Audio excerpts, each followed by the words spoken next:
Во студиото на Здраво Македонија, по 9 часот се дружиме со Ивана Илиоска, специјалист по клиничка логопедија, Давид Трајковски, туристички водич, и Гордана Софија, иницијатор и организатор на екоакцијата Генералка Викенд. Останете со нас до 11 часот.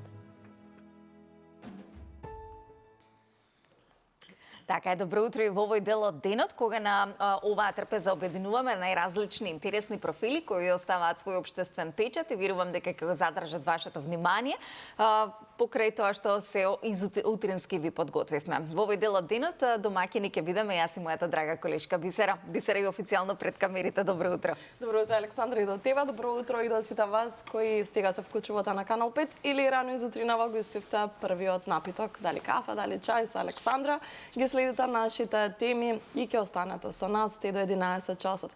Верувам дека ќе го задржиме вашето внимание. Имаме одлични теми со нашите гости. Александра, да ги поздравиме и ние. Така е, како што е редот да се ги поздравиме, веднаш до мене Ивана Илиоска. Добро утро и добре ни дојде. Добро утро, добро ве најдов и ви благодарам многу на поканата. Еве да бидам денеска тука со вас. Така, честопати кај вас во вашето катче, но ред е да посветиме малку повеќе време и внимание, особено пред една нова учебна година, каде што и како имаме разговори со вас. Така е. На средина од ова убаво друштво, Давид Трајковски. Добро утро и добре ни дојде. Добро утро, благодарам за поканата. Честопати со вас на терен, но ред е да посветиме час и половина на темата која што вие долги години работите во Македонија.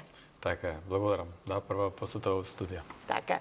И веднаш до вас не е прва, нема да биде ни последна посета, бидејќи имаме многу што да разговараме. Гордана Софија, добро утро. Добро утро, благодарам на покана. Така, и добре ни дојдовте. Фала. Ред е да го најавиме оно што следно ќе не се случува во Скопје, ред е да го најавиме оно што верувам дека многумина знаат, многумина не знаат, но Генералка Викенд е оно што ќе ни биде на агенда за многу брзо. Изчистивме многу отпад, допрва ќе чистиме многу отпад, ако тргневте да го чистите патот до Канал 5 што води, ќе имавме многу тони отпад кои што ќе треба дополнително да ги зголемат количините, но ајде, споделете ни каде, кога и што ќе се случува. Да, утре официјално почнува Генералка Викенд. Од информациите што сега ги добивавме, да не звучам нескромно, е најголемата еколошка акција не само во Македонија, туку и на цел Балкан. Волонтерска еколошка акција. До сега вкупно во изминативе 6 години учествува над 100.000 волонтери. Секоја година во тој викенд, петок, сабота, недела, секој втор викенд во мај, обично учествуваат, се чистат над 500 локации на територијата на цела држава. Утре почнуваме официјално, ја отвараме акцијата со чистење на кејот на Вардар. Може и од оваа страна да преминете, има многу работа и од оваа страна, не од само двете едната. страни. Да, од двете страни ќе имаме, значи, под водство на град Скопје, во соработка со Генералка Викенд ќе се чистат двете страни на кејот, од потегот Лепенец, од пред Канал 5 до Ново Лисиче. Очекуваме за сега најавени се над 1000 волонтери. Меѓутоа, паралелно ќе има чистење на територијата на цела држава во над 500 локации во сите општини. Подготвени сте ли за она животинки кои што ќе ве пресретнат, особено во околината на Лепенец, да бидат заловени и истите пренесени до нивниот соодветен дом, или се шегувам? Со нас ги имаме комунална хигиена Скопје и паркови зеленила, Црвен крст исто, екипи секогаш ги следат волонтерите, така да мислам дека ќе бидеме безбедни. И со Гордана зборувавме, него слушнаа гледачите делот пред да се вклучиме во живот, дека се повеќе волонтери се вклучуваат, не само волонтери, институции кои што ја поддржуваат Генералка Викенд. Кој годинава ќе ве поддржи? Па вака, за сега има над 600 организации пријавено, од невладини до граѓански здруженија, пензиски здруженија. Пензионерите се исклучително активни, морам да напоменам тоа во сите. Во најголем број ни останаа во Македонија. Да. И над 250 институции се вклучени, како например Народна банка, Завод за статистика, дури добивме повики од затворот Идризово, ќе учествуваат со околу 800 затвореници, а потоа пратениците исто ќе излезат, ќе го чистат дворот околу собранието и уште многу други. Од министерства ќе ни се приклучат на Вардар, Министерство за енергетика, се наде во Министерство за финанси. Средните училишта од град Скопје сите ќе бидат излезени околу училиштата, на Кејот на Вардар ќе се придружат. Таму ќе биде и градоначалникот, председателката, министерот за животна средина. А паралелно на територијата на Скопје низ цела држава ќе чистат над илјадници волонтери, уште не ја знаеме точно бројката. Но да не остане ова само на викенд, тука да биде навика и практика која што постојано ќе ја применуваме. Некако навиките треба да ги менуваме, но ајде, за тоа допрва ќе зборуваме. Од чистењето и отпадот кој го имаме до извонредната професија што има Давид со години, од Македонија си, но се пресели и студираше надвор од Македонија и повторно се врати за да ја презентираш и да ја да ги водиш сите оние туристи кои доаѓаат во Македонија токму како туристички водич. Од каде идејата, Давид? Токму така. Роден сум тука, меѓутоа по потекло по мајка сум од Полска, така да таму студирав туризам. И некако природно дојде потоа и оваа професија. Иако уште за време на студиите ми беше некоја прво желба, после план и понатаму реализација, самата магистарска ја пишував за Македонија, поточно моментална состојба и развојни потенцијали на туризмот во Македонија. Така да уште за време на студиите тоа беше целта и тоа го правиме веќе скоро 15 години. Интересно, магистерски студии токму за Македонија, потука би ве прашала дали некогаш сте влегле во одреден дуел за одреден историски момент, личност, можеби за Македонија од некој од туристите? Јас главно работам со пољаци денеска, бидејќи нели јазикот го познавам, немаме многу такви водичи кај нас. Немам такви непријатни ситуации, иако има можеби некои така подпрашања, со оглед на тоа дека се главно балкански тури. Тоа значи дека ден претходно или два биле или во Грција, или во Бугарија, или во Албанија, или во Србија. Така да од таму доаѓа, не влегувам во дуел, не е тоа намерата, сметам дека одмерен одговор, меѓутоа се трудам да посочам и некои факти, па да излечат своje мислења. И често знам да завршам на турите, викам се ова што ја кажав е вистинската вистина. Викам и тоа вчера што го слушавте кај соседите, исто е вистинска вистина и таков е нашиот Балкан. Многу шарен, многу бурен. Така секој си го брани своето. Интересно, убав факт, некако убаво го заокружувате се оно што го кажувате, но кој е дел од македонската историја или пак македонска историска личност за која што можеби најмногу ве прашуваат, најмногу се интересираат? Ако дошле ако претходниот ден биле во Грција, сега доаѓаат во Македонија? Така. Па со оглед на тоа дека еден од поновите символи на градот Скопје е големиот споменик на Александар на плоштадот. Првично се тука прашањата. Посебно ако веќе доаѓаат од Грција, јас ги начинувам исто тие теми за да им објасниме. Меѓутоа понатаму дознавате за другата историја на Скопје, што во Османлиската империја, за римскиот период и се растопуваат некаде, немам нешто конкретен период кој да. Така. Имали, знаеме дека Скопје преубаво со локации, особено Скопје зборуваме. И веднаш ке ни текне на Матка и на пештерата Врело. Меѓутоа имали некои тајни локации кои што се подзаборавени, а имаат вистинско богатство за да ги видат туристите. Пак ќе речем, со оглед на моите туристи, посебно го назначувам Музеот на современа уметност, односно тој дел таму, тој рид каде што е заборавен и прекрасната панорама од Скопје таму. Да. Бидејќи водно е нели доста популарно, меѓутоа од овој дел тука од самиот центар на градот имаме преубав поглед и панорама исто. Така е. Локација која што можеби треба да ставите, додадете на агенда за генералка Викенд Гордана. Ставена е. Ставена? Одлично. Одлично, убаво кажавте, Давид, подзаборавена локација. Ивана, да се навратиме кај вас, грешки родителите правиме постојано, дали тоа се историски факти, дали е за навиките за чистење, но кога стануваме збор за говорот, кои грешки ги правиме како родители? Кои грешки ги правиме како родители? Па, можеби најголемата грешка е што некогаш форсираме кога не треба да форсираме. Од тоа што го имам јас како искуство низ минативе 13 години работа како логопед. Доста често ми се случува да дојдат родители да ми кажат: "Па јас му зборувам на детето, постојано кажувам нешто, постојано објаснувам, веќе устава пена ми фати, а он уште не сака да прозбори." Говорот е нешто природно што доаѓа, така да треба и природно да делуваме кон него.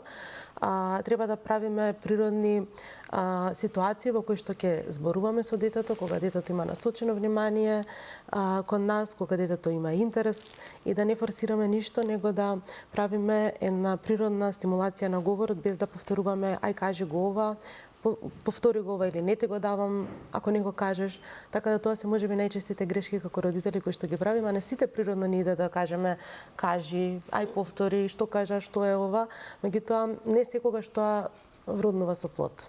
Така. Кога го споменавте притисокот кој се го создаваме, на која возраст треба да се загрижиме доколку детето не зборува? Така, па сега најпрво би кажала дека секој дете нели си има своја физиологија на раст и развој, меѓутоа има одредени норми до кои што нешто од прилика се очекува. Првите зборови би требало да се појават негде околу 12 до 15 месеци, тие се оние основни зборчиња мама, тата, бам и слично. Негде околу 18 месеци веќе детето би почнало поактивно да разбира налози, да извршува, да се збогати фондот на зборови. Околу 2 годинки веќе да започне да поврзува кратки телеграфски реченици. Тоа се кратки реченици од 2 зборчиња кои што имаат за цел да пренесат некоја порака и така говорот со текот на возраста да се надоградува. Меѓутоа веќе ако дојдеме до некоја возраст од 3 години, а се уште немаме говор, тогаш е веќе навистина алармантно затоа што не достигаат многу фази од претходно. Така да треба да се следи. Веќе третата година треба да го вклучиме алармот за Па и порано доколку нешто од ова недостасува, колку порано толку е подобро да се интервенира и да се реагира, затоа што толку побрзо ќе можеме да го намалиме тоа доцнење, отколку ако само седиме и чекаме во одредена возраст од 3 години, тогаш би можело тоа доцнење да се пролонгира и да биде поголемо. Така, последицата да е поголема. Така. Гордана, кога зборуваме за промени, вие направивте интересна промена, бар истражувајќи за вас, открив факт дека сте работеле во Теа Модерна, еден печатен медиум кој што остави трак во македонското новинарство. Исто така сте работели музички букинг, да денеска работите во покренување на свеста за отпад. Како овие микс на професии и начини низ животот ве донесоа денеска да го правите ова што го правите? Интересно прашање. Новинарството ми помогна. Новинарството е, знаете и самите, во тоа сте, е 90% психологија. Постојано работите со луѓе и наоѓате секојаш нови начини, креативни, како да пристапите до соговорникот, да добиете информации без да го нарушите неговиот интегритет. Значи, секоја професија мора да се држи строго до етика. Без етика... Кога изгубивме етиката во меѓувреме? Па прилично. Ако ги следиме јавните настапи, прилично изгубена, затоа што без етика се нарушува нечи интегритет и се загрозува нечи живот без никаков позитивен резултат. Мислам дека во се што правиме треба да се трудиме да го оставиме нештото подобро од што сме го затекнале. Многу едноставно. Денеска сме повеќе на естетика отколку на етика. Да, повеќе на естетика, да, за жал. Меѓутоа, сепак, обкружени сме, живееме во таков свет, кај што имаме ден и ноќ, црно и бело, сепак нам не ни останува ништо друго. Не е добро да велиме о катастрофа, се е ужас, се е лошо. Ајде да се фокусираме што може нешто да поправиме и да го направиме подобро. Тоа е нашата задача на овој свет, барем додека престојуваме тука. Новинарството ми помогна многу во однос на комуникацијата, бидејќи јас комуницирам со сите општини, со сите институции, со секој ден што ќе се пријави за акцијата и верувајте дека тоа е различен спектрум на луѓе и треба да знаете како сите да се осетат удобно и да го сакаат тоа да го направат самите, без да се почувствуваат принудени или сфорсирани дека мораат, туку да го направат тоа затоа што е убаво, затоа што ќе донесе добро за сите и ќе ги исполни нив со самото тоа што еве да речеме завршиле таа задача, без разлика за што станува збор.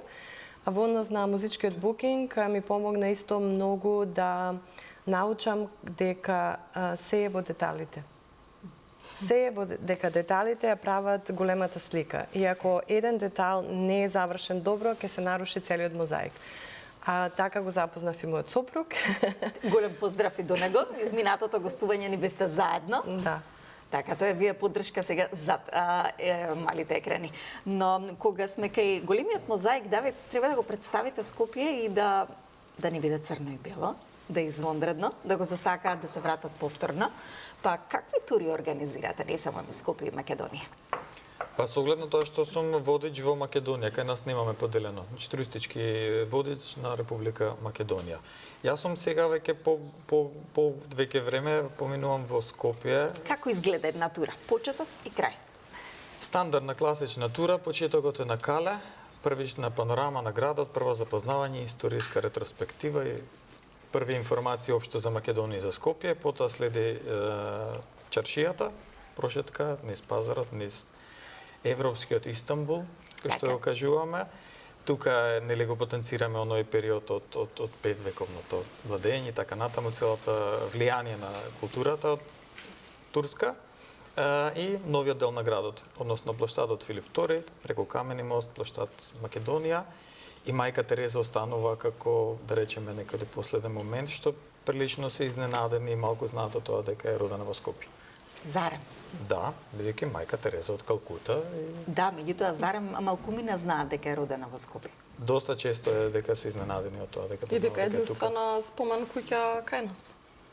Да, Нема друга спомен куќа на Мајка Тереза. Барам по тоа сме уникатни и препознаени.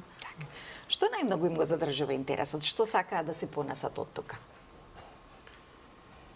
Поминуваат неколку денови во Македонија. Јас сум главно со нив еден ден во Скопје. Три главни причини кои што и би се вратиле, често го слушам како коментар, е нашата кујна, Охридското езеро. Пред се, во Скопје мислам дека слободното време го поминуваат во чаршијата, таму одат да пробаат некој локален специјалитет. Меѓутоа, една од главните причини е и гостопримството. Нашето гостопримство тука. Интересно. Ако треба да ги поздравите на полски, може, вие даваме слободата на полски да им се обратите на нашите гледачи. На нашиот снимател ќе го замолиме да се упати на Давид и да упати еден утрински поздрав за сите кои што го разбираат полскиот јазик и би сакале тоа утрински да го направиме поверо. Доколку имаме нека од Полска. Dziękuję bardzo za oglądanie. Pozdrawiam serdecznie. Dzisiaj pozdrowienia z kanału 5 Telewizji Macedonii i wyjątkowe wydarzenie na temat przewodników, między innymi też. Што ни раскажавте? Поздрав од утринската емисија на Канал 5 во ова специјално издание каде што имам прилика да гостувам како туристички водич. Заеднички ги поздравуваме нашите пријатели ланчески кои се од Полска и живеат во Полска, кратко време престојуваат во Македонија, кратко, но доволно за да ја засакаат Македонија како своја. Токму така.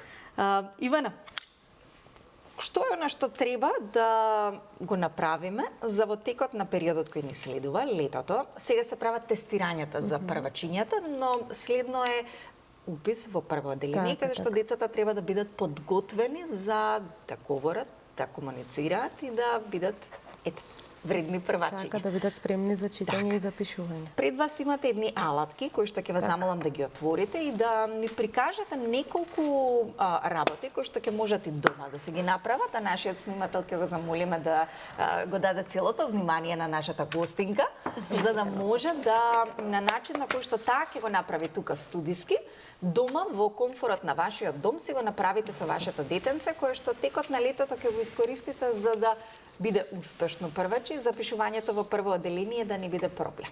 Неколку вежби за говор. Така, нема проблем. Значи, прво да напоменам дека ова се логопедски професионални алатки кои што се користат само во логопедски кабинет, не може да се најдат да се користат во домашни услови. Не ги барајте да ги најдете било каде. Многу тешко се наоѓаат, јас ги набавив од Русија и ги чекав толку долго време, меѓутоа ете конечно ги имаме кај нас. Така. И можеме да работиме со нив во нашиот кабинет и да им помогнеме на дечињата да ги надминат тешкотиите кои што ги имаат со говорниот апарат, особено затоа што нели за еден правилен и течен и артикулацијски точен говор мораме да имаме силна мускулатура на устата, на јазикот, правилно поставување на јазикот, така да сите овие сондички тука што ги имам помагаат за поставување на гласови. Што може дома како замена да искористат, ова се сепак да не е кои што се дуваат, значи така.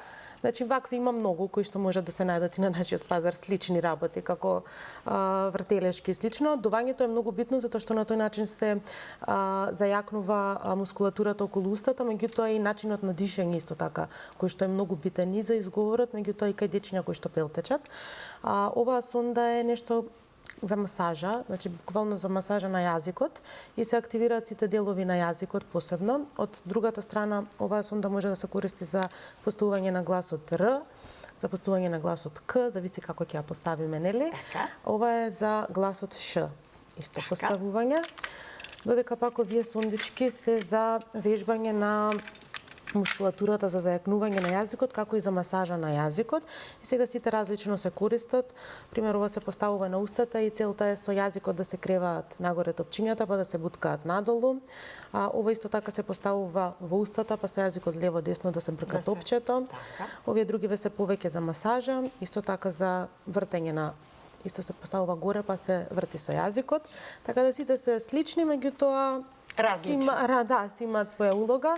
Ова е доста интересно, ова е за масажа на околу, значи образите, околу устата, за да се зајакне мускулниот тонус на устата и на образите. Додека ова е вибромасажер кој што се користи за намалување на хиперсензитивност, меѓутоа и за олабавување на мускулниот тонус, кај што имаме хипертензичен мускулен тонус. Има различни додатоци кои што се додаваат. Пример, ова е рипче кој што го ставаме и најчесто го користиме за добивање на гласот Р. Најчесто проблем имаат со Р. Значи ова вибрира и кога вибрира се тресе и со правилна поставеност на јазикот се добива природно гласот Р. Исто така се користи за масажа на лицето, на цело лице, околу устата, на вратот исто така. Ова е исто така за лицето. Меѓутоа може да се користат, ова има посебни, посебна текстура која што помага кај деца кои што се посензитивни да се нели опуштат, да ја намалат таа хиперсензитивност. И ова е доста интересно. Ова се става вака само малку. Се прави вакуум на јазикот на детето и доколку детето има проблем да го крене јазикот или да го помести на некоја страна, тогаш со помош на ова се мрда јазикот лево, десно, горе, доле, во круг, кружни движења, за да може да се добие правилна поставеност на јазикот, за после да се добие правилен изговор на гласовите. Еве, помогнати барем, кој е најчестата буква или со што најчесто во вашиот логопедски центар помагате да им прикажеме и дома во комфорот на својот дом за да го вежбаат со своето детенце, за да го надминат проблемот кој го има? Јас често споделувам совети за правилен изговор на гласовите преку мојот син, затоа што и он ми е малце предизвик за изговор на гласовите. Со ќерката немав таков проблем, она многу брзо и Р ја доби, и Л, и сите гласови Ш, Ж.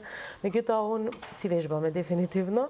Р е најчест проблем, меѓутоа, во последно време доста често и С, З, Ш, Ж гласовите тие се на голема група на гласови, каде што најчесто ако едниот има отстапки, сите гласови отстапуваат.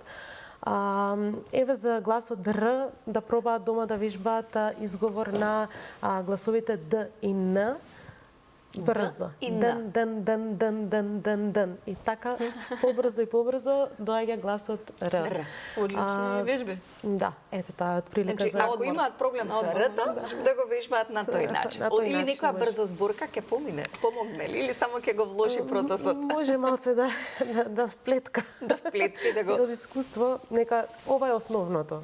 Основното да се добие, па после брзо зборка. Така, или едноставно да ви се обратат вам, за да ги надминат сите проблеми. Ова се совети кои што јас ги делам и секогаш напоменувам дека треба родителот да проба дома, меѓутоа доколку види дека тоа не оди, дека е тешко, дека се прави поголема штета него придобивка, стручната помош е дефинитивно најдобра.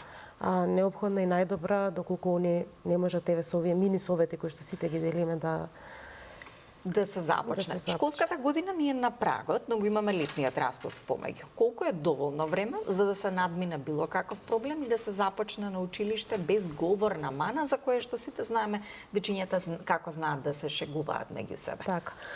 Па зависи што е проблемот, меѓутоа доколку е некој изговор на некој глас, доволно време е тој период од 3 до 4 месеци за да може детето да ја надмине таа тешкотија и да биде спремно за во школа. Меѓутоа доколку има повеќе отстапки, тоа треба навремено да се види и да се работи со време на тоа, затоа што децата многу рано почнуваат да се ставаат во школските клупи и Јас се уште сметам дека не се толку доволно зрели, Јас ќе прашам за подготвени. трпението, бидејќи на школски час знаеме дека е 40 минути. Јас тебе ќе ви кажам, ќерка ми е тргната со 5 години и 8 месеци и она спие. Саат и пол спие во школа, значи до 3 не може да издржи. Да, Така да треба да родителите, значи не е подготвеноста за во школа само читање на букви и на бројки. Че детето треба да има внимание и концентрација за да издржи правилен изговор, да има да раскажува граматичка структура, да ги разликува гласовите, да ги изговара правилно, така да навистина треба многу за едно дете да е подготвено, да нема тешкоти во школа. Така. Многу работи треба за многу промени, но верувам дека истите ќе се случат во меѓувреме. Гордана, за многу промени вие сте активни на терен, но кога откако една локација ќе исчистите и потоа ќе се вратите на истата, вие одредено разочарување или пак можеби го сметате како личен неуспех. Колку време ни е потребно за да ги промениме навиките? За да се променат навиките се нешто што се повторувало многу пати и тоа станало веќе навика. И затоа и ако се обидат сите да направат нешто сосема друго од нивните навики, ако тоа го повторува, тоа ќе стане навика. Голема навика кај нас е да се одложува отпадот на неправилно место, меѓутоа и тоа се менува. Се менува со континуитет. А затоа ни одлучивме 10 години ќе трае акцијата и ќе се вклучуваат се повеќе и повеќе луѓе и добро е што се повеќе, да речем 2021 имавме 1000 волонтери, сега бројката достигна до 100.000 волонтери, значи луѓето сакаат да живеат во чиста средина. Секако дека предизвикува можеби реакција на гнев и фрустрација ако некој исчисти локацијата и потоа ја гледаат валкана, меѓутоа ќе исчистиме повторно. И тоа не ја чистиме ние, јас и Ханес, туку сите оние луѓе што одлучиле да направат позитивна промена. И токму тие кои што учествувале и исчистиле со нивните деца, пријатели, роднини, сограѓани, тие се оние кои што први реагираат кон несовесните. Тие се најдобрата полиција. Така. Да. Дали институциите признале вина ева во изминатива години да кажат да, видете што ние сме виновни, ова спага под град Скопје, не е исчистено без разлика, или што граѓаните се виновни кои што го оставаат ѓубрето позади нив. Но имало ли некој од институциите кои што се засрамиле, да кажем, на некој начин? Ја превземале вината дека не е доволно исчистено. Да, и поставувањето на контейнери. Нели и тоа исто така дел каде се поставени, колку ги има, дали се направи локација. Да, инфраструктурата секогаш игра голема улога. Меѓутоа, да, има примери дека од страна на многу општини се преземени сериозни акции, мерки за воспоставување поголема инфраструктура, поширока и за редовно собирање на отпадот. Меѓутоа, не можеме да покажеме да впериме прст кон комуналните предпријатија или општината ако има масивно несовесно однесување од граѓаните. Ние имаме и во Скопје примери дека има празен континер, а отпадот е на страна. Вчера случајно застанавме на една локација во Скопје, контейнерите беа празни, на страна имаше еден куп пакети, не можев да го гледам тоа, земав, ги ставив, беше 2 минути. Само да се стават на правилно место и сите ќе бидат супер. Нашиот принцип е никогаш да не обвинуваме никого, туку да можеме позитивно да мотивираме, да се мотивираме сите заедно да преземеме одреден чекор. Граѓаните од една страна да фрлаат совесно, можеби да селектираат, тоа треба се повеќе да се воведува. Комуналните предпријатија да го соберат отпадот или да ги исчистат улиците, општините да инвестираат повеќе во инфраструктура, значи сите заедно мора да преземеме одговорност. Никогаш нема еден виновник. Така, од година во година се превзема ли таа одговорност? Да, се презема. Искрено, оваа година јас многу будно ги следев сите општини. Има многу големо поместување во однос на поставување на животната средина, екологијата и правилното менаџирање отпад веќе станува приоритет. Која општина вака може да ја издвоите низ годините наназад? Многу ми е тешко да го кажам тоа, бидејќи работиме со сите и ако споменам некој, не сакам да некој друг да се почувствува навреден, меѓутоа има, да речам, во 90% од општините има голем напредок. Одлично. Да. Секоја општина има сектор за животна средина и екологија кој што треба да делува на терен, но верувам дека се разбудиле во меѓувреме за поактивно да го имплементираат она што колку европските закони повеќе го наложуваат тоа што треба да го менуваме.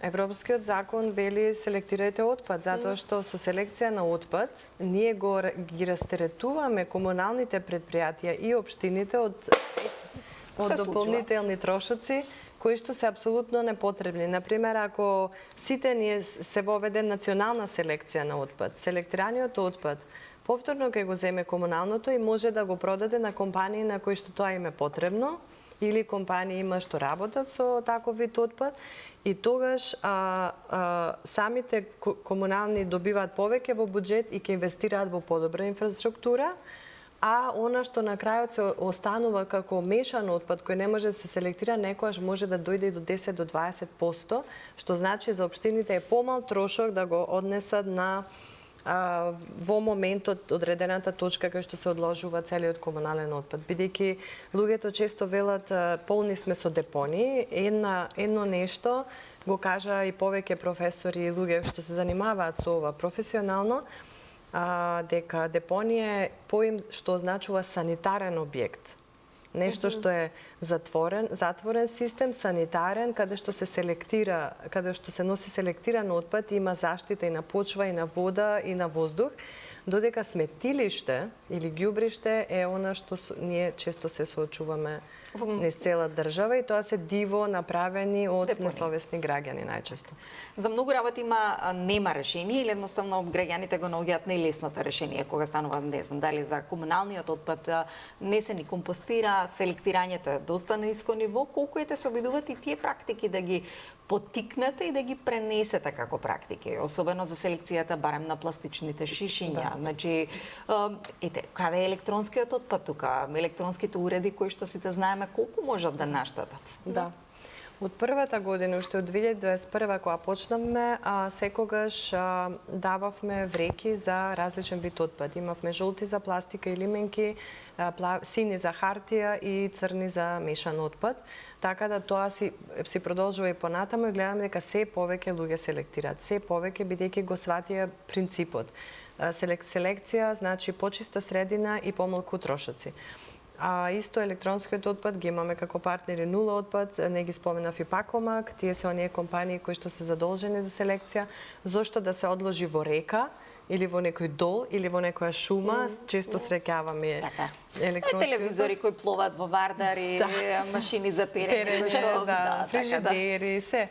Едноставно има број бесплатно доаѓаат до вашиот дом и го преземаат тој отпад. Нема потреба да фрлите такво нешто во река, бидејќи тие имаат одредени состојки кои што прават огромно загадување, бидејќи си ги загадуваме нашите деца.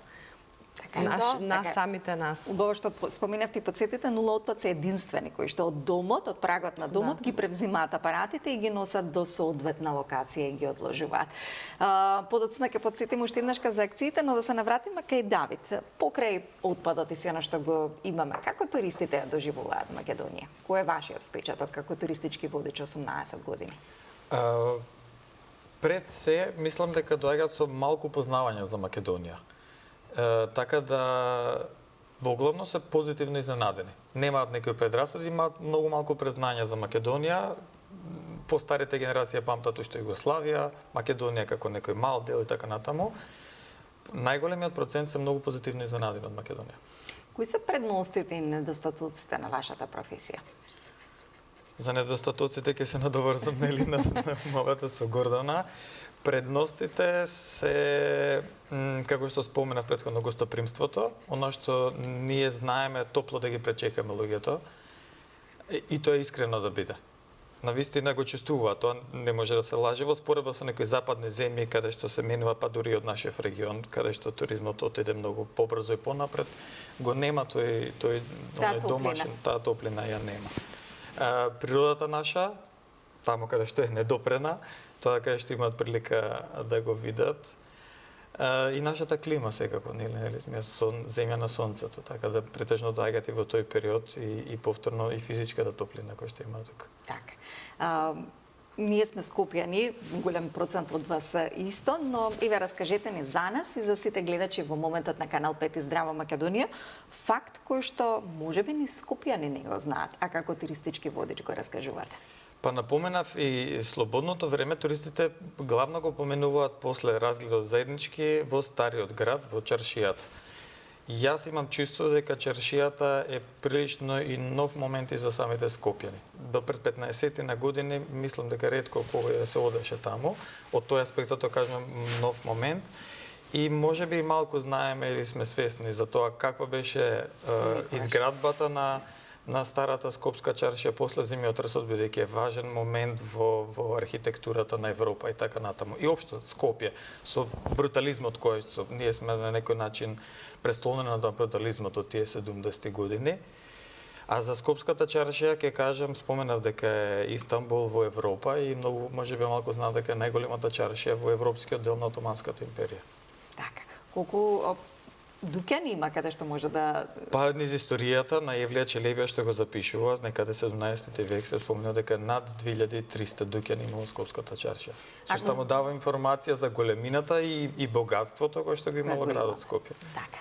Ако одамна не сте минале, даваме една иницијатива да ја посетите и како убавата скопска чаршија, но до тогаш за се она што треба да го направите и да уживате заедно со нас, да не го менувате каналот, едноставно да уживате во рекламниот блок, да си направите топол напиток и да останете на Канал 5.